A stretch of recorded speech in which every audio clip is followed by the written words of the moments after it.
Malaysia city tour అయిపోయిందండి. So ఇప్పుడు మేము క్రూజ్కి వచ్చామన్నమాట. ఇప్పుడు లోపలికి వెళ్ళిపోతే సిగ్నల్ లేదు. కావాలి అంటే మనం అక్కడ వైఫై కొనుక్కోవచ్చు. మనం ఫోన్లో తీసుకునే ఇంటర్నేషనల్ డేటా ఏదైతే ఉందో అది బయట వస్తుంది, లేదా మొత్తం పైకి వెళ్తే వస్తుంది. ఈరోజు అంతా మలేషియా అయిపోయింది. రేపు మేము థాయిలాండ్ వెళ్తున్నాం. సో వీడియోస్ పెడుతూ ఉంటే ట్రిప్ గురించి కొంతమంది డీటెయిల్స్ అడుగుతున్నారు. స్వప్న, మరి కంప్లీట్గా ఓవరాల్ ట్రిప్ ఎంత అయింది, పర్ హెడ్ ఎలా చార్జ్ చేస్తారు ఏంటి అని చెప్పేసి. సో పర్ హెడ్ అయితే మాకు 1,20,000 రూపీస్ అయిందండి. 4 నైట్స్ మనం క్రూజ్లో ఉంటాం. కంప్లీట్గా 5 నైట్స్ 6 డేస్ ఈ ట్రిప్ అనమాట. ఇందులో మనకి సింగపూర్, మలేషియా, థాయిలాండ్, ఫుకెట్ ఇవన్నీ మనకి కవర్ అవుతాయి. డే అంతా మనం సిటీ టూర్ చేస్తున్నాం. ఒక్కొక్క కంట్రీకి వెళ్ళి సిటీ టూర్ చేస్తున్నాం. నైట్ వచ్చి క్రూజ్లో ఉంటున్నాం అనమాట.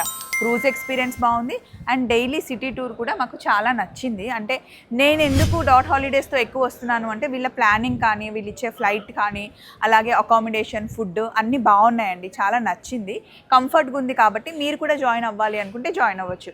సింగపూర్ అనే కాదు, మీరు వరల్డ్ మొత్తంలో ఎక్కడికి వెళ్ళాలన్నా డాట్ హాలిడేస్ నా సైడ్ నుండి అయితే నేను రికమెండ్ చేస్తాను. నా మీద నమ్మకం ఉంటే మన ఛానల్ని ఫాలో అయ్యే వాళ్ళైతే మీరు హ్యాపీగా వచ్చి ఎంజాయ్ చేయొచ్చు. ఫ్యామిలీతో రండి, ఫ్రెండ్స్తో రండి, లేకపోతే సింగిల్గా వచ్చినా సరే బాగుంటుంది. సింగిల్గా వస్తే మీరు ఎవరితోనైనా మింగిల్ అవ్వాలి అనుకుంటే రూమ్ షేర్ చేసుకోవచ్చు, లేకపోతే సపరేట్ రూమ్స్ ఇస్తారు. ఫ్యామిలీతో వస్తే ఇంకా సూపర్గా ఉంటుంది. డీటెయిల్స్ ఇస్తాను, ఫాలో అయిపోండి. అంత క్లియర్ అని నేను అనుకుంటున్నా. బాయ్.